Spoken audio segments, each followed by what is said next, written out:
카말라 해리스 부통령이 민주당 대통령 후보 자리에 공식적으로 올라 트럼프 전 대통령과 대결을 확정했습니다. 대선은 앞으로 75일간 열전 국면에 접어들었습니다. 민주당 전당대회에서 대통령 후보직을 수락한 해리스 부통령이 일관되게 강조한 메시지는 국민을 위해 싸우는 대통령이었습니다. 해리스 부통령을 대선 후보로 확정하면서 오바마 등 당내 스타들이 총출동한 민주당 전당대회가 통합 경쟁 측면에서 공화당의 전당대회를 압도했다는 평가가 나왔습니다. 민주당이 올해 전당대회에 처음으로 젊은 층 사이에서 막대한 영향력을 지닌 SNS 컨텐츠 크리에이터들을 대거 초청해 젊은 유권자들의 표심 공략에 나섰습니다. 트럼프 전 대통령은 민주당 대선 후보 해리스 부통령의 후보직 수락 연설에 대해서 SNS에 실시간으로 게시글을 올리며 비난을 쏟아냈습니다. 이번 대선에 무소속으로 출마했던 로버트 F. 케네디 주니어가 애리조나주에서 후보 등록을 철회했습니다. 대선 완주 포기와 트럼프 지지 선언이 임박했다는 관측입니다. LA 해안가에서도 노숙자 텐트촌 철거가 시작됐습니다. 하지만 노숙자들을 쉘터로 다 인도하지 못하면서 다른 곳으로의 이동도 우려되고 있습니다. LA시청에 40년 넘게 전시되던 거북선 모형이 컨벤션 센터로 이전된다는 소식에 한인들이 반발하고 있습니다. 한인 등 미국 내 아시안 젊은 층의 자살률이 전보다 크게 증가한 것으로 집계됐습니다. 치아 건강에 도움을 주는 것으로 알려진 불소가 함유된 수돗물을 마신 어린이 IQ가 떨어질 수 있다고 연방정부가 공식 인정했습니다. LA시는 수돗물에 불소를 포함시키고 있습니다.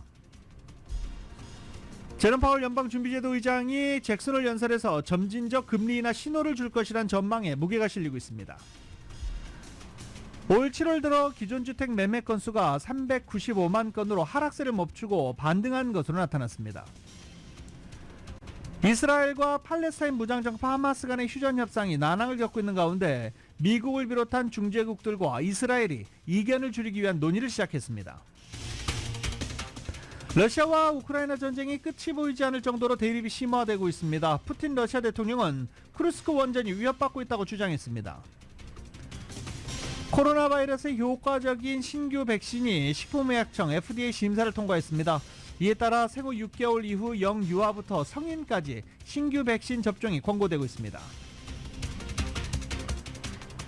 한국 야당은 검찰 수사팀이 무혐의 결론을 낸 김건희 여사 명품 가방 사건과 함께 정부 역사관을 고리로 연일 여권의 파상 공세를 이어가고 있습니다. LA 다저스가 오늘부터 템파베이와 홈 주말 3연전 같습니다. 오타니 선수가 40-40 달성할 수 있을지 관심이 모아집니다. 일본 고등학교 야구의 꿈의 무대로 불리는 고시엔에서 한국계 학교인 교토국제고가 연장까지 가는 접전 끝에 처음으로 우승을 차지했습니다. 오늘 뉴욕 증시는 상승 출발하고 있습니다. 원달러 환율은 1338.8원으로 마감했습니다. 남가주 오늘 구름 조금 낀 하늘 보이겠습니다. LA 한인타운의 낮 최고 기온 78도로 예상됩니다. 이상은 이 시간 주요 뉴스입니다.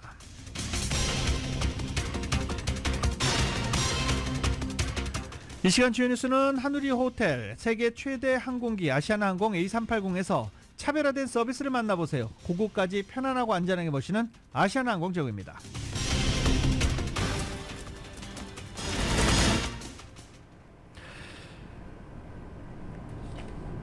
(2024년 8월 23일) 금요일에 전해드리는 라디오서울 모닝뉴스. 안녕하십니까. 저는 유지승입니다.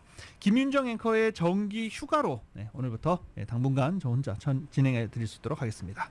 빈자리가 느껴지지 않도록 제가 열심히 뉴스 만들어서 전해드릴 수 있도록 하겠습니다. 노숙자 텐트촌 철거, 캘리포니아 주지사인 게빈 뉴섬 주지사의 행정명령으로 시작이 됐죠. 근데 뭐 하는 곳도 있고 하지 않는 곳도 있고 각 시의 시장 역량에 따라 다르게 적용되고 있습니다. 롱비치시에서는 이제 노숙자 텐트촌 철거가 시작이 됐고요. 그리고 LA 해안가에서도 노숙자 텐트 철거 작업이 어제부터 진행이 됐습니다. 그런데 여기 문제가 있습니다. 노숙자 텐트촌을 철거할 때 오전에 관리자, 담당자가 갑니다. 그래서 여기가 텐트촌 철거 지역으로 규정이 됐다. 잠시 뒤까지 이동을 하라. 이렇게 얘기를 해요. 뭐 어디 셔틀버스나 이런 것들이 와서 노숙자를 싣고 쉘터로 이동을 시키거나 아니면 어디에 집합시키거나 아니면 다른 보금자리를 마련해 주거나 이게 아니라 이 텐트촌 지금 철거해야 되니까 움직이세요. 이게 끝입니다. 어디로 가겠습니까 이 사람들이. 네, 다른 곳으로의 이동이 굉장히 우려되는 상황인데 다시 돌아오겠죠. 주민들은 이렇게 하면 안 되는데 왜 이런 예산 낭비를 하고 있느냐 지적을 하고 있습니다. 그래도 또 철거하려니까 철거는 해야죠. 굉장히 답답한 이런 노숙자 문제 계속 이어지고 있습니다. 그래도 해안가 텐트촌 철거가 어제부터 시작이 됐습니다. 보도국에서 전해드립니다. 플라야 델레이 지역 도크와일러 주립 해변에 진을 친 노숙자 텐트촌이 22일 철거됐습니다. 당국은 전날인 21일에 플라야 델레이의 도크와일러 주립 해변에는 대대적인 노숙자 텐트촌 클린업 작업이 시작된다는 사인판을 게시했기 때문에 노숙자들은 이날 아침 일찍부터 개인 소지품을 옮기기 시작했습니다. 플라야 델레이 주민들은 최근 수개월 동안 노숙자 텐트가 부쩍 늘었다고 밝혔습니다. 공원관리국직원에 따르면 현재 도그와일러 비치에는 50에서 60개의 노숙자 텐트가 쳐져 있습니다. 이 지역 주민들은 산타모니카시에서 노숙자들을 플라야 델레이로 이동시켰다고 주장하고 있습니다. 노숙자 텐트촌이 들어서면서 도그와일러 비치에서는 행인들에게 노숙자들이 돌을 던지는가 하면 마약 주사기들이 여기저기 뒹굴면서 주민들의 불만이 높아졌습니다. 이번 노숙자 철거 작업은 지난달 개빈 뉴섬 주지사가 노숙자 촌 철거를 당장 시작하라는 행정명령을 내리면서 시작됐습니다. 뉴섬 주지사는 행정명령을 따르지 않는 로컬 정부에는 노숙자 관련 예산을 지원하지 않을 것이며 당장 내년 1월부터 예산에 반영하겠다고 경고한 바 있습니다. 뉴섬 주지사는 이날 다시 한번 로컬 정부의 행정명령을 준수하도록 촉구했습니다. 뉴섬 주지사는 노숙자촌 강제 철거 조처가 노숙자의 지위를 범죄화하는 것이라는 이야기를 하는 사람들이 있지만 범죄는 고통받고 죽어가는 노숙자들을 방치하는 것이라고 밝혔습니다. 그러면서 주정부가 노숙자 문제 해결을 위해 수십억 달러를 지원하고 있는데 지원금만 받고 아무 성과를 내지 못하고 있는 로컬 정부에 더 이상 예산을 지원하는 것은 의미가 없다며 성과를 내는 로컬 정부로 예산을 돌리겠다고 강조했습니다. 도그와일러 주립 해변은 LA 국제공항 비행경로 아래에 위치해 있는데 특이한 관할권 상황에 놓여 있습니다. 이 해변은 캘리포니아 주립 공원 시스템의 일부이지만 관리 유지와 인명구조 서비스는 LA 카운티가 담당하고 있습니다. 플라야 델레이 지역을 관할하는 트레이시 팍 시의원은 이날 실시된 노숙자촌 철거 작업은 시와 카운티, 주정부의 코디네이션하에 이루어졌다고 밝혔습니다. 일단 이날은 시 예산으로 확보한 새로운 자원인 코스탈 케어팀을 중심으로 작업이 진행됐지만 궁극적으로는 노숙자 문제 해결을 위해 주정부가 장기적인 해결책을 제공해달라고 요청했습니다. 한편 뉴섬 주지사의 행정명령 이후 LA 일원에서는 롱비치시가 이번 주부터 노숙자촌 철거 작업에 들어간 바 있습니다. 롱비치시가 노숙자촌 철거 작업에 들어가면서 지역 비즈니스 업주들은 시정부의 조처로 비즈니스 영업 환경이 당장 좋아지게 됐다며 반기고 있습니다. 라디오 서울 보도국 뉴스룸입니다. 캘리포니아의 이 원숭이 두창이라고 예전에 그랬었죠. 엠팍스, 멍키팍스인데 뭐 또 지금 엠팍스라고 줄여서 이야기를 하고 있습니다. 캘리포니아의 이 엠팍스 감염 위험 여전히 낮다라고 보건국은 얘기를 하고 있습니다. 그런데 남가주 도시들을 살펴보니까요. 전국의 다른 도시들보다 엠팍스 감염률이 높습니다. 그러니까 캘리포니아 전체로 놓고 봤을 때는 엠팍스 감염률이 낮지만 남가주 도시들을 놓고 봤을 때는 감염률이 높은 것으로 나타났습니다. 남가주 도시들 다 잘 아시죠? 로스앤젤레스, 롱비치, 파사데나, 샌디에고, 샌버나디노, 리버사이드 다 들어가 있습니다. 보도국에서 로컬 뉴스 정리합니다. 캘리포니아에서 엠팍스 감염 위험은 여전히 낮지만 세계보건기구가 지난 14일 국제 비상사태를 선포한 이후 일부 도시에서 다른 지역보다 높은 감염률을 보이고 있습니다. 질병통제예방센터에 따르면 이전에 원숭이 두창으로 알려졌던 엠팍스는 원숭이 두창 바이러스 감염으로 인해 발생합니다. 엠팍스는 주로 체액을 통한 밀접한 접촉, 침구나 수건이나 옷을 공유하는 행위, 키스, 기침, 포옹을 통해 전파됩니다. CDC에 따르면 바이러스의 증상으로는 여드름이나 물집처럼 보이지만 통증이 있거나 가려울 수 있는 발진, 발열, 오한, 림프절 부종, 피로, 근육통과 요통, 그리고 두통 등이 있습니다. 캘리포니아 보건국 데이터에 따르면 이달 초 기준으로 1일 신규 감염률은 1.29건으로 나타났습니다. 가주 전체적으로 감염률이 낮지만 인구가 많은 대도시에서는 높은 감염률을 보이고 있습니다. 주민 10만 명당 10건 이상의 누적 감염을 보고한 가주의 도시는 LA와 샌프란시스코, 롱비치, 페사디나, 알라메다, 샌디에고, 버클리, 리버사이드, 산타클라리타, 오렌지, 몬트레이 등으로 나타났습니다. 바이러스 감염을 피하기 위해 위험군에 속한 사람들은 백신 접종을 받을 것, 증상이 있는지 검사를 받을 것 등이 권고됩니다. 뱅크 오브 호프가 총 15만 달러의 2024년 호프 장학생 선발을 마쳤습니다. 전국 9개 주에서 총 60명이 선정됐으며 학생당 2,500달러의 장학금이 지급됩니다. 각 지역별 장학생 수는 캘리포니아주 34명, 뉴욕주 7명, 뉴저지주 3명, 일리노이주 4명, 텍사스주 5명, 워싱턴주 4명, 버지니아주 1명, 조지아주 1명, 알라바마주 1명입니다. 각 주의 장학생 수는 지점수와 예금에 비례해 결정됐습니다. 뱅크 오브 호프의 호프 장학재단은 올해 고등학교를 졸업하고 대학의 신입생으로 등록 예정인 학생을 대상으로 신청서를 받고 심사를 벌여 최종 인원을 선발했습니다. 뱅크 오브 호프가 커뮤니티를 위한 사회공헌 활동으로 펼쳐온 호프 장학 프로그램은 2001년부터 시작해 지금까지 총 300만 달러 규모의 장학금을 1,600여 명의 학생들에게 지급했습니다. 라디오 서울 보도국 뉴스룸입니다. LA 시청에 보면은 거북선 모형이 있었습니다. 40년 넘게 시청에 자리를 잡고 있었는데 이 거북선 모형이 컨벤션 센터로 이전된다는 소식에 한인들이 반발하고 있습니다. 거북선 모형 이전을 막기 위해서 한인 정치인이나 한인 단체에 도움을 요청했는데 제대로 된 답변을 받지 못했다라고 주장했는데 양쪽 의견을 한번 들어봐야죠. 양쪽 의견을 이은 기자가 들어봤습니다. 22일 거북선 철거 원상복구 추진위원회가 타운에서 기자회견을 개최하고 시청에 40년 넘게 전시되어 있던 거북선 모형을 컨벤션 센터로 이전하기로 한 LA 시정부의 이번 조처는 인종차별적이라는 입장을 밝혔습니다. 2028년 LA 올림픽 오륜기를 비롯한 관련 기념물들을 줄 수 있는 장소들이 굉장히 많은데 올림픽 오륜기를 전시하기 위해 아시안 커뮤니티의 기증품이 다른 곳으로 옮겨지는 것은 설득력이 없다는 주장을 했습니다. So bring them back, put our artifacts back to the city hall, send Olympic flags to the convention center, and also use that $500,000, $500,000. 스카서 거북선 철거 원상 복구 추진위원장은 자매도시인 부산광역시의 기증품으로 한인 커뮤니티의 상징물인 거북선은 LA 시청에 놓여져야 한다며 한인 사회의 의견도 들어보지 않고 시의회에서 일방적으로 거북선을 컨벤션으로 옮기는 조처는 은연중에 한인 커뮤니티를 차별하는 행동으로 보일 수 있다고 주장했습니다. 이런 결정을 내리기 전에 캐런 베스 시장이나 LA 시의회가 한인 커뮤니티와 상의한 말이 없이 일방적으로 결정을 내린 것은 한인 사회의 입장을 고려하지 않은 처사라고 지적했습니다. 흑인 분들은 목사님들부터 일반인들까지 정치인들까지 흑인 사회에 티끌 하나만 생겨도 목소리가 얼마나 큽니까? 아시잖아요, 우리.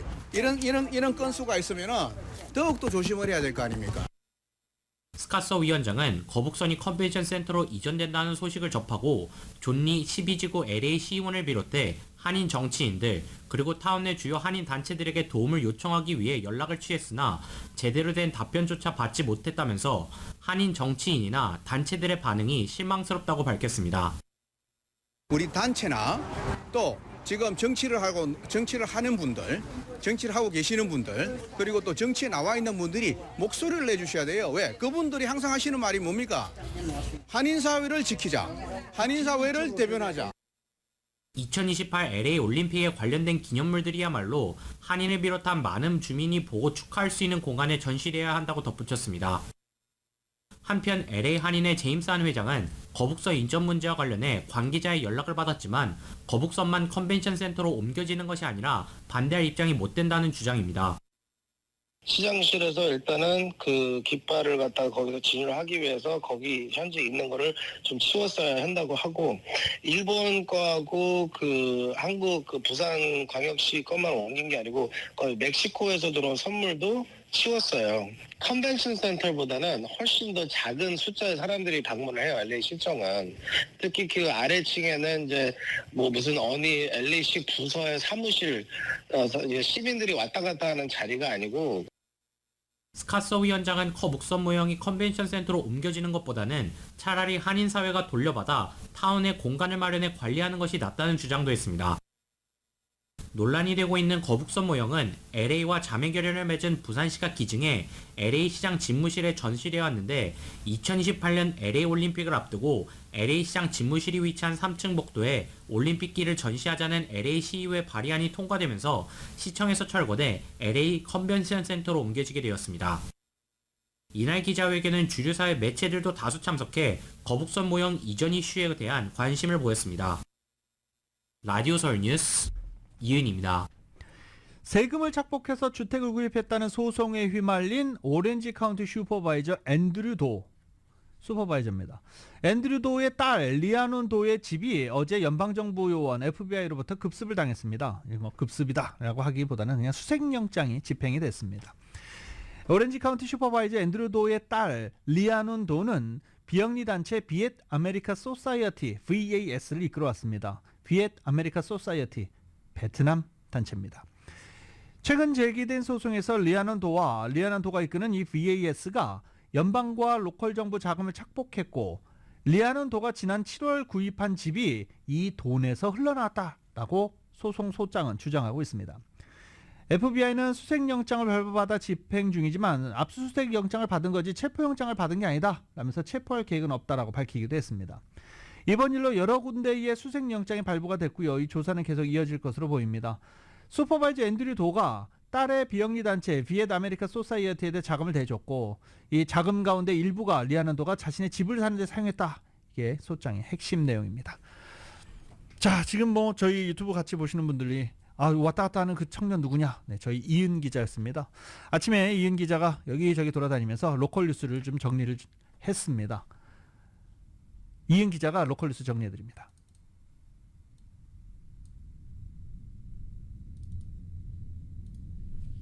한인 등 미주의 아시안 젊은층의 자살률이 전보다 크게 증가한 것으로 전해졌습니다.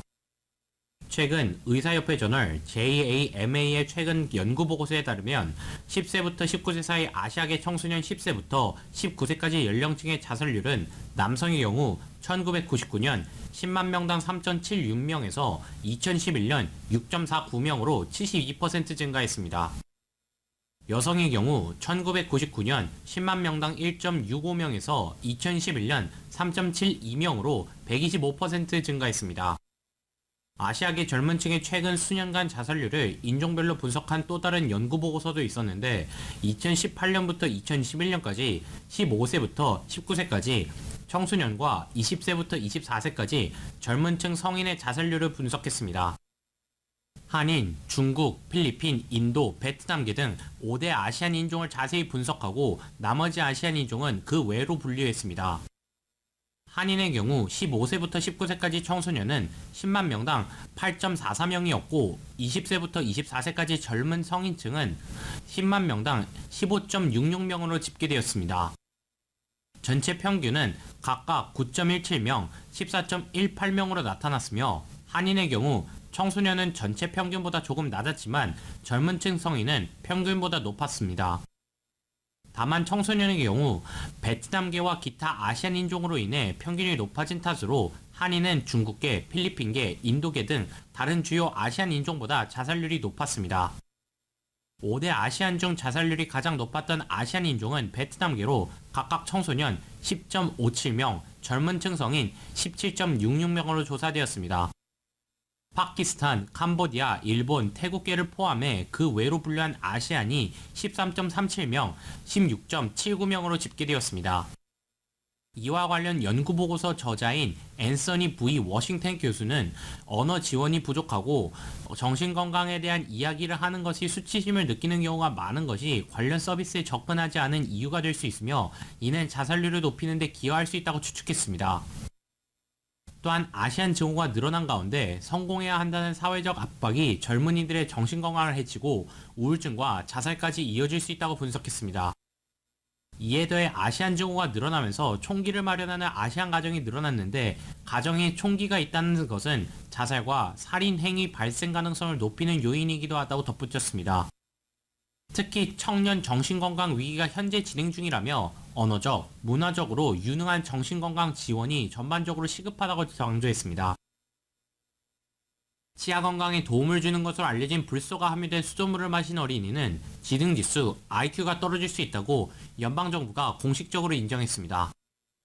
지난 21일 AP통신에 따르면 질병통제예방센터 CDC 측은 독성물질 관리 프로그램의 연구 결과를 바탕으로 높은 수준의 불소 노출과 어린이의 IQ 저하 사이 연관성을 중간 수준의 신뢰성으로 처음 인정했습니다.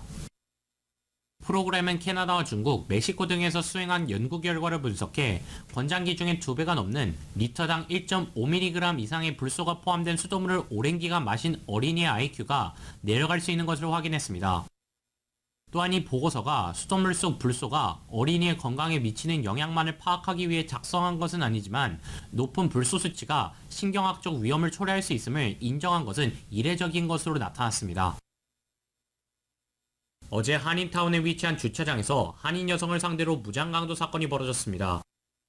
사건은 어제 오후 12시 40분 H마트 시티센터점이 위치한 건물 주차장에서 발생했으며 피해 여성이 차 안에 탑승해 있을 때 용의자가 여성에게 접근해 지갑을 요구했습니다. 이에 한인 여성이 차 문을 열고 도주를 시도했으나 용의자가 뛰어 여성을 붙잡고 지갑을 훔쳤습니다. 용의자는 주차장에 마련된 자신의 차량을 탑승해 도주한 것으로 확인되었습니다. 용의자의 인상착의는 검은 머리의 30대 남성으로 알려졌습니다. 아직까지 용의자는 체포되지 않은 상태이며 올림픽경찰서는 사건 용의자에 관한 제보를 받고 있습니다.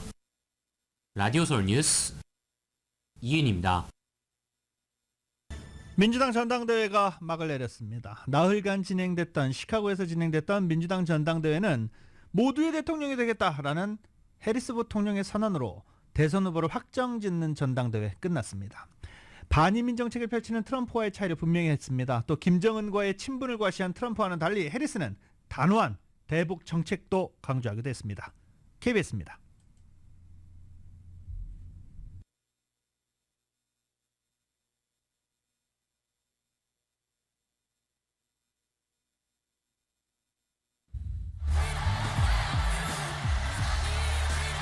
해리스 부통령이 손을 흔들며 무대로 걸어 나오자 열광적인 환호가 터져 나옵니다.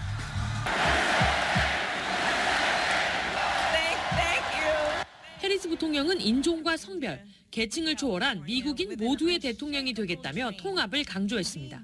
이어 인도계 흑인으로 이민자 출신 가정에서 자란 자신의 경험을 풀어놓으며 중산층 구축을 정책 목표로 제시했습니다. We know a strong middle class has always been critical to America's success, and building that middle class will be a defining goal of my presidency. 해리스 부통령은 40분 연설 동안 트럼프 전 대통령 이름을 16번 언급하며 거의 모든 현안에 대립각을 세웠습니다. 특히 트럼프가 친분을 과시하는 김정은 북한 국무위원장을 폭군, 독재자로 규정했습니다. I will not cozy up to tyrants and dictators like Kim Jong-un who are rooting for Trump. 트럼프와 완전히 다른 해리스의 대북 접근법은 이번 대선이 향후 미국 대북 정책의 분기점이 될 것임을 예고하고 있습니다. Well, it's nice to get along with somebody who has a lot of nuclear weapons. 트럼프 전 대통령은 해리스 연설에 맞서 SNS에 글을 쏟아내며 해리스가 부통령 임기 동안 아무런 일도 하지 않았다고 비난했습니다. 양당의 전당대회가 끝나고 후보가 확정된 가운데 해리스와 트럼프가 처음으로 맞붙는 다음 달 10일 TV 토론이 미 대선의 최대 분수령이 될 걸로 보입니다. 시카고에서 KBS 뉴스 김지숙입니다. For the people, 이 국민을 위해 라고 말했습니다. 민주당 전당대회에서 대통령 후보직을 수락한 해리스 부통령이 일관되게 강조한 메시지, 국민을 위해 싸우는 대통령이었습니다. 자신을 서민을 위한 정의를 실현한 검사 출신으로 내세우면서 동시에 경쟁 상대인 트럼프 전 대통령을 자신만 챙길 줄 아는 이기적인 억만장자로 규정해 대조했습니다. 수락연설을 놓고 워싱턴 포스트는 해리스 부통령이 비전을 펼쳐놓으면서 트럼프와 자신을 대비시켰다라고 총평하기도 했습니다. 연설 중 트럼프 전 대통령 이름을 16번 거론하면서 집중 공격한 해리스 부통령은 동시에 세상을 따는 어머니와 어린 시절의 기억 등 개인적인 경험을 연설에 녹여내면서 유권자들에게도 감성적인 접근도 시도했습니다. 또 트럼프 전 대통령을 과거 회귀 프레임에 가두면서 트럼프와 달리 자신은 새로운 앞길을 그려가면서 미래로 나아가는 후보라는 것도 강조했습니다. 또 연설에서 자기 가족과 어린 시절에 대한 이야기를 길게 하면서 중산층 배경을 부각하고자 노력했습니다. 부동산 재벌 출신인 트럼프 전 대통령과 차별성에 염두에 둔 발언이었습니다. 해리스 부통령은 트럼프 전 대통령 이름을 16번 언급하며 공격했습니다. 트럼프는 중산층을 위해 싸우지 않는다. 대신 그는 자기 자신과 그의 억만장자 친구들을 위해 싸운다라고 비판했습니다. 또 트럼프는 여러 면에서 진지하지 않은 남자지만 그를 다시 백악관으로 보내게 되면 그 결과 너무도 심각할 것이다라고 경고하기도 했습니다. 어떤 제약도 받지 않는 트럼프가 미국 대통령직의 엄청난 권력을 여러분의 삶을 개선하거나 우리 국가 안보를 강화하는 데 사용하지 않고 자기가 가졌던 유일한 고객, 자기 자신을 위해서 어떻게 사용할지 상상해봐라 라면서 트럼프 불가론을 역설했습니다. 찬조 연설을 한 민주당 인사들도 금수저로 태어난 트럼프 전 대통령이 보통의 미국인과 다르다며 그들을 대변하지 못한다는 메시지 어제 하루 종일 반복했습니다. 그레첸 휘트머 미시간 주지사는 자동차가 고장나면 출근할 수 없다는 것을 트럼프가 이해할 것이라고 생각하나? 그는 이해하지 못하고 아마 운전사를 생각할 것이다 라고 말해서 폭소를 자아내기도 했습니다. 마우라 힐리 매사추세츠 주지사는 해리스 부통령이 검사 시절 국민을 위해 싸웠다며 그녀는 대통령이 되면 같은 열정과 투지로 싸울 것이다 라고 말하기도 했습니다. 어제 결혼 10주년을 맞은 해리스 부통령은 남편 덕 에머프의 감사를 표하면서 연설을 시작했습니다. 또 자신이 대선 후보가 되도록 길을 열어준 바이든 대통령에게 영원히 감사하다라고 말하기도 했고 바이든 대통령은 연설 전 해리스 부통령에게 전화해 행운을 빌었다고 백악관 대변인이 밝히기도 했습니다. 어제 해리스 부통령의 후보 수락 연설은 38분간 진행됐고 전당대회 첫날 40분 넘게 고별 인사를 한 바이든 대통령보다 2분 짧았습니다. 또 공화당 전당대회에서 역대 최장 93분간 후보 수락 연설을 한 트럼프 전 대통령 연설 시간 절반에도 미치지 못하는 시간이었습니다. 이 해리스 부통령이 공식적으로 대선 후보가 된 어제 의붓딸 엘라 에모프가 찬조 연설자로 등장을 했습니다. 그리고 새엄마 해리스의 감사와 애정을 전하기도 했습니다. 해리스의 남편 더글러스 에머프가 첫 번째 결혼에서 얻은 자녀인 엘라는 해리스 부통령의 조카 미나 해리스, 대녀 헬레나 허들링과 함께 찬조 연설자로 나서서 지지를 호소했습니다. 엘라는 카말라는 내가 14살 때 내 인생에 들어왔다 이렇게 얘기했습니다. 14살 한참 사춘기죠. 알다시피 10대에게 매우 편안한 시기다. 농담도 잘했습니다. 질풍노도 시기인 사춘기가 절정에 달했을 때 새엄마를 맞이한 상황을 농담으로 풀어냈습니다. 엘라는 많은 젊은이처럼 나 역시 내 감정을 늘 이해하지 못했지만 해리스는 카말라는 늘 그 자리에 있어줬다며 인내하고 배려했고 항상 나를 진지하게 받아들여줬다라고 돌아봤습니다.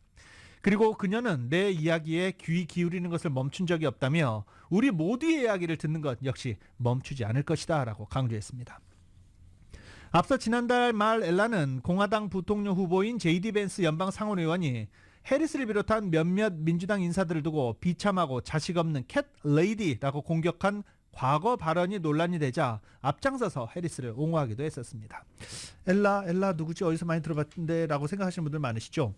바이든 대통령 취임식 때 해리스 부통령의 딸로 함께 참석을 했는데 독특한 그리고 눈에 띄는 의상으로 화제가 됐던 그 여성이 바로 이 엘라 에머프입니다.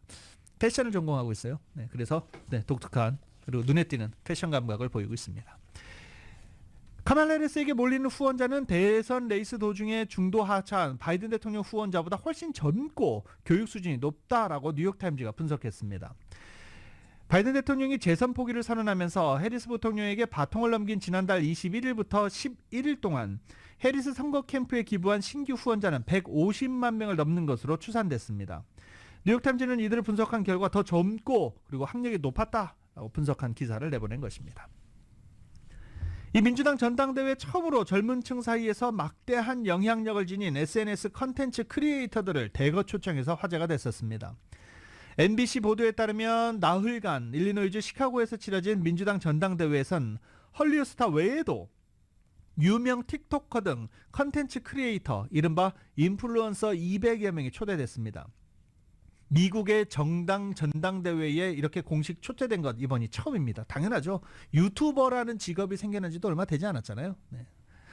이들은 아무런 제약 없이 자유롭게 전당대회 현장을 즐기면서 자신들의 방식대로 컨텐츠를 만들어냈다라고 MBC는 전했습니다. 그리고 또 현장에는 이들이 컨텐츠를 촬영할 수 있는 별도 공간이 제공되기도 했습니다. 정치 분야에서 이런 SNS 인플루언서들의 파급력 점점 커지고 있습니다. 퓨 리서치 센터 연구조사에 따르면 30세 미만 틱톡 이용자 중 약 절반이 정치 뉴스를 확인하기 위해 틱톡을 사용한다라고 답하기도 했습니다. 또 이번 전당대회 현장에서는 기존 매체들보다 인플루언서들의 활약이 더 돋보이는 장면이 연출되기도 했었습니다. 해리스 부통령을 대선 후보로 확정하면서 오바마 등 당내 스타들이 총출동한 이번 민주당 전당대회가 통합과 경쟁 측면에서는 공화당 전당대회를 압도했다는 평가입니다. 정치 전문 매체 더 힐은 해리스와 민주당이 통합 경쟁에서 트럼프와 공화당을 이기고 있다고 진단했습니다. 빌과 힐러리 클린턴, 버락과 미셸 오바마가 해리스 부통령을 칭찬한 민주당 전당대회에서 드러난 정치 스타와 그리고 그들의 힘, 통합, 트럼프 전 대통령이 이끄는 공화당의 분열과 극명한 대조를 이뤘다라고 분석했습니다. 반면 공화당 전당대회는 조지 W 부시 전 대통령, 딕 체니 전 부통령 등 보수 세력 얼굴이었던 원로 정치인들은 모두 불참했었습니다. 심지어 트럼프 행정부 때 부통령을 지냈던 펜스도 불참했습니다. 하지만 민주당이 바이든 사태 논란에 따른 분열을 뒤로하고 해리스 부통령을 중심으로 똘똘 뭉치면서 현재 통합 전쟁에서 승리하고 있는 쪽은 민주당이다라고 더 힐은 짚었습니다. 더 힐은 해리스를 지지하는 당원들의 결집은 클린턴과 오바마 부부를 비롯한 민주당 거물들의 인정 덕분이다라고 분석하기도 했습니다. 공화당 전략가들은 트럼프 전 대통령이 전당대회에 당의 원로들을 초청했더라면 자신들의 회의적인 당원들의 투표를 유도할 수 있었을 것인데 라면서 아쉬움을 표현하기도 했습니다. 하지만 또 한편 어제 민주당 전당대회 마지막 날 비욘세가 깜짝 등장할 것이다 라는 소문이 난무했지만 사실은 아닌 것으로 나타났습니다. 온라인에서 깜짝 손님으로 거론된 인물은 비욘세, 테일러 스위프트, 롬니 상원의원, 부시 전 대통령 등등이었지만 역시 그냥 소문에 그쳤습니다. 연예 전문 매체 TMZ는 비욘세가 전당대회에서 피날레 공연을 할 것이라고 보도했지만 사실이 아닌 것으로 확인이 된 것입니다. 코로나 바이러스 백신 감염자가 계속 늘고 있다라고 소식 전해드리고 있죠. 새 백신이 승인받았습니다. 코로나 바이러스 감염증 KP2 또 너무 많은 변이들이 나오고 있으니까요. 이번에 나온 건 KP2라고 그럽니다. KP2 변이에 효과적인 신규 백신이 FDA 시임사를 통과했습니다. FDA가 모더나와 파이자가 개발한 신규 코로나 바이러스 백신 사용을 각각 승인한 것으로 확인됐습니다. 이에 따라 생후 6개월 이후 영유아부터 성인까지 신규 백신 접종할 수 있게 됐습니다. 전문가들은 특히 코로나 바이러스 백신 추가 접종을 건너뛴 고령자들의 접종 필요성을 강조했습니다. 질병통제예방센터에 따르면 지난해 코로나 바이러스 백신 추가 접종을 권고했지만 과반수 이상이 추가 접종을 하지 않았습니다. 성인 중에는 22.5%, 어린이는 14.4%만 추가 접종을 완료한 것으로 집계됐습니다. 질병통제예방센터는 10월 말까지 추가 접종을 할 것으로 권고했습니다. 이 변이 한번 말 나오기 확인해 볼까요? 지난 겨울까지 미국에서 유행했던 코로나 바이러스 변이는 JN1, 최근에는 KP3, 그리고 이번에 백신은 KP2까지 효과를 볼 수 있다. KP2 변이까지 효과를 볼 수 있는 백신이다라고 합니다. 그러니까 최신 변이까지 전부 다 효과를 볼 수 있는 백신이라고 하니까 면역력이 좀 약해지신 분들 그리고 또 시니어 분들은 추가 접종 반드시 하시기 바랍니다. 샌프란시스코에서 한미 과학기술 학술대회 열리고 있습니다. 이 미 전국에 있는 한인 과학자들이 모두 모였는데요. 재미 한인 과학기술자협회는 샌프란시스코에서 1000명이 참석한 가운데 AI를 이용한 다음 세대의 과학, 기술, 그리고 기업가 정신을 주제로 한미 과학기술 학술대회를 개최했습니다. 행사에는 한인 여성 최초로 미국 공대 학장으로 재직 중인 박아영 UCLA 교수가 탄소 경제와 클린 에너지에 대해서 나노 바이오 융합 분야 석학인 이평세 하버드 의대 교수가 혁신을 통해 질병을 극복하는 변혁적인 의학을 각각 강연했습니다. 로봇 공학 분야 석학인 데니스 홍 UCLA 교수와 이진영 스탠퍼드 대학교 신경학 생명공학과 교수, 양자 컴퓨팅 분야의 최준희 스탠퍼드 대학교 전자공학과 교수 등등도 참석한 상태입니다. 기업가로는 헬스케어 스타트업인 눔을 창업한 정세주 대표가 유니콘 기업으로 성장하는 단계와 경험을 공유할 예정입니다. UCLA의 데니스 홍 교수는 인간형 휴머노이드 로봇의 미래에 대해서 먼 미래라고 생각했는데 앞으로 다가온 것 같다라고 이야기하기도 했었습니다. 놀이공원 가면 빠지지 않는 게 있죠. 뭐 런던에도 있는데요. 네. 페리스 휠입니다. 큰 대관람차라고들 많이들 하죠. 뉴욕에 있는 대관람차는 100년이 됐습니다. 계속 유지 보수하면서 명물로 자리 잡고 있습니다. KBS가 보도합니다.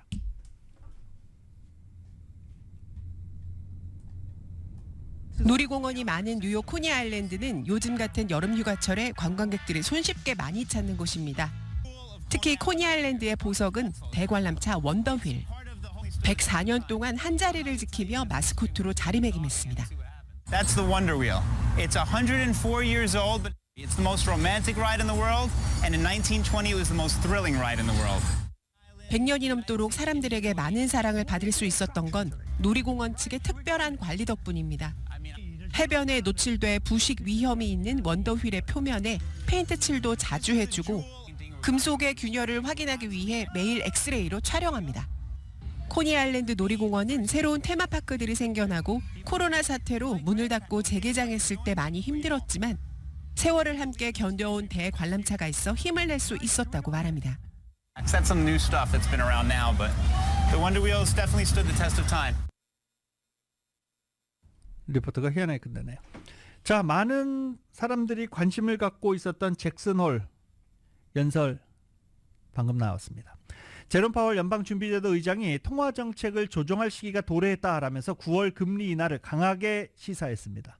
시장의 촉각을 곤두세웠던 인하 속도에 대해서는 향후 경제 여건 변화에 따라 결정하겠다며 B컷 0.5%포인트 금리 인하 가능성을 완전히 차단하지는 않았습니다. 향후 상황을 보겠다라고 말한 것입니다. 파월 의장은 잭슨홀에서 열린 경제정책 심포지엄 기조연설에서 이처럼 말하고 정책 방향은 분명하고 인하 시기와 속도는 들어오는 데이터와 변화하는 경제 전망 그리고 위험 균형에 따라 결정될 것이다 라고 말했습니다.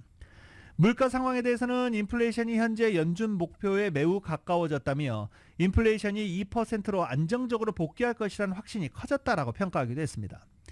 이어 인플레이션 위험은 감소한 반면 고용이 하강할 위험은 증가한 상황이다라고 판단하기도 했습니다. 파월 의장은 노동시장의 추가 냉각을 추구하거나 반기지 않는다며 물가 안정을 향한 추가 진전을 만들어가는 동안 강한 노동시장을 지지하기 위해 모든 조치를 다할 것이다라고 강조하기도 했습니다. 파월 의장의 오늘 발언은 금리 인하 사이클을 개시하겠다는 신호를 명확하게 주면서도 그 시기와 속도에 관해서는 경제 상황에 따라 결정하겠다는 원론적인 입장을 재확인한 것으로 평가되고 있습니다. 오늘 파월 의장 방금 전 연설 이후 국채 10년물 수익률 하락하고 뉴욕 3대 지수 상승으로 출발했는데 상승 곡선이 점점 더 가팔라지고 있는 상황입니다. 대형 미디어 그룹 파라마운트 글로벌을 인수하기 위해 협상을 벌이고 있는 헐리우드 제작사 스카이댄스가 최근 인수 전에 가세한 에드가 브론프먼 측과의 협상 논의를 당장 중단하라라고 파라마운트 측에 촉구했습니다. 스카이댄스가 뭐야? 라고 하시는 분들 많으시죠. 근데 이 스카이댄스 영화 시작하기 전에 영화 이렇게 제작사 그리고 뭐 배급사 이런 로고들 쫙 나오잖아요. 네, 거기 보면 가끔 스카이댄스라고 많이 나옵니다. 007 영화 대표적이죠. 스카이댄스는 파라마운트가 최근 잠재적 인수 희망자의 제한 기간을 오는 9월 5일까지 연장한 것은 스카이댄스 측과의 인수 협약을 명백히 위반한 것이라며 브론프먼 측과의 협상을 중단하지 않을 경우 인수 협약 파기를 검토할 것이다 라고 강조했습니다. 북미로 향하는 길목에 있는 중미 파나마가 중국과 인도 등 불법 이민자, 그러니까 중국과 인도 출신의 불법 이민자를 본국으로 돌려보내기 위한 추방 비행 계획을 발표했습니다. 호세 라울 몰리노 파나마 대통령은 주간 정례 기자회견에서 다리엔 갭을 통한 불법 이주 흐름을 막기 위해 항공편을 이용한 이민자 송환을 이어갈 것이다 라고 말했습니다. 비행 행선지는 컬럼비아, 에콰도르, 등등입니다. 파나마 대통령은 다음 달에는 인도와 중국으로 가는 비행기도 띄울 것이라며 두 나라의 경우 주변국과는 상황이 조금 달라 현재 준비 단계다라고 설명했습니다. 파나마에서 중국이나 인도까지 비행기를 띄우려면 대형 비행기가 투입돼야 되죠. 그렇기 때문에 그렇습니다. 앞서 파나마 당국은 지난 20일 처음으로 불법 이주민 송환 비행을 진행했습니다. 당시 29명의 콜롬비아 출신 이주민이 보고타로 돌아갔는데 대부분 범죄자였던 것으로 확인됐습니다.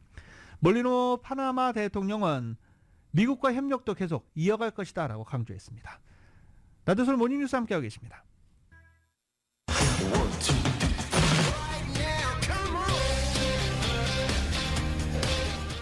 스포츠 소식입니다. 스포츠 소식은 전문가가 추천하는 이민법과 가정법 전문 제인정 종합법률사무소 제공입니다. 자, 이번 주말 굉장히 기대되는 기록이 있죠. LA 다저스 오타니 선수입니다. 메이저리그 데뷔 후에 온갖 진기한 기록 혼자 다 만들어내고 있는 오타니 선수, 이번 주말 최소 경기 40 클럽 가입에 도전합니다. 오늘부터 다저스 홈구장에서 템파베이 레이스와 홈 3연전을 갖습니다. 이번 주에 홈 3연전을 갖고 일단 다음 주중 경기까지 앞으로 6경기는 홈 경기입니다. 홈 경기에서 해놓으면 좋죠. 지금 39홈런 39도루를 기록하고 있습니다. 홈런과 도루 딱딱 1개씩을 남겨놓고 있습니다. 이번 주말 3연전에서 홈런과 도루를 1개씩 추가할 경우 메이저가 역대 6번째 120년이 넘는 메이저리그 기록에서 6번째 40을 달성한 선수가 됩니다. 다저스는 지난 22일까지 지난 경기까지 128경기를 펼쳤는데요. 앞으로 주말 3경기, 홈에서 하는 6경기 다 해도 131경기, 134경기 안에 최단 경기 40 기록을 달성하게 되는 것입니다. 종전의 기록은 147경기였어요. 오타니 선수 이번 주말 때문에 전국적으로 굉장히 많은 관심을 갖고 있습니다. 관심을 받고 있습니다. 템파베이 레이스와 3연전에서 달성할 수 있을 것으로 예상이 되고 있습니다. 자, 그리고 또 일본에서 좋은 소식 들려왔죠. 일본 고등학교의 꿈의 무대로 불리는 고시엔. 이 고시엔, 오타니 선수도 고시엔 출신이고 고시엔에서 요키치 선수 펑펑 울었던 화면은 아직도 메이저리그에서 가끔 나오고도 있습니다. 일본 꿈의 무대로 불리는 고시엔 고등학교 야구대회에서 교토국제고등학교 우승했습니다. 100년 넘게 이어져온 일본 고교야구 선수권 대회 고시엔에서 결승에 올랐다는 사실만으로도 학생들은 마음이 벅찼습니다. 이 고시엔에 한번 출전하기도 되게 어려운 게임인데 지금 결승까지 출전해서 결승 상대는 일본 수도 도쿄도를 대표하는 칸토 다이이치고 양측 선수들은 탄탄한 수비력으로 상대 타선을 봉쇄하며 치열한 접전을 이어갔습니다. 위기 때마다 과감하게 승부수를 던지는 투수들의 배짱에 득점 기회는 사그라졌습니다.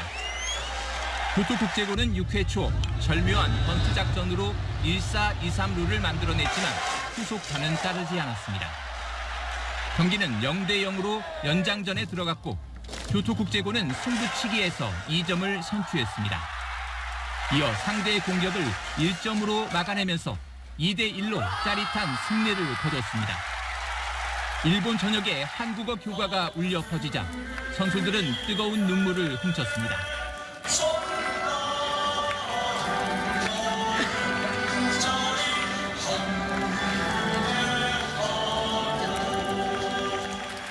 전교생 160명의 작은 한국계 학교가 꿈의 무대에서 일궈낸 기적의 우승. 상대팀 감독은 교토국제고 선수들의 강한 정신력에 밀렸다며 패배를 인정했습니다. KBS 뉴스 박석훈입니다. 이 교가가 시작할 때 동해바다 건너 저쪽 이렇게 시작하잖아요. 동해라는 말이 들어갑니다. 그런데 이게 NHK가 고시에는 생중계를 해요. 근데 NHK는 이 동해바다 이 표현을 동쪽 이렇게 일본어 자막으로 보내기도 했습니다. 이 일본 전역에 울려 퍼진 한국어 교가를 일본 선수들이 이렇게 또렷이 부르는 모습, 두 나라의 과거사를 생각했을 때 많은 의미, 변화 상징하는 장면이죠. 이 교토국제고등학교 한인 선수도 있지만 일본 선수가 대부분이에요. 일본인 국적을 갖고 있는 한일 제일동포 아니고 그냥 일본 학생들도 많습니다. 두 나라가 외교적 마찰을 빚는 지명 동해로 시작하는 이 교가 NHK를 통해서 전국에 수차례 방송됐는데 일부 일본인들이 응원가로 대체해라, 교가는 안 된다라고 했는데 학생들이 우리 교가를 왜 니들이 마음대로, 그렇게 나서서 한국어 교과를 지켜낼 수 있었던 것으로 확인됐습니다. 아, 자랑스럽네요.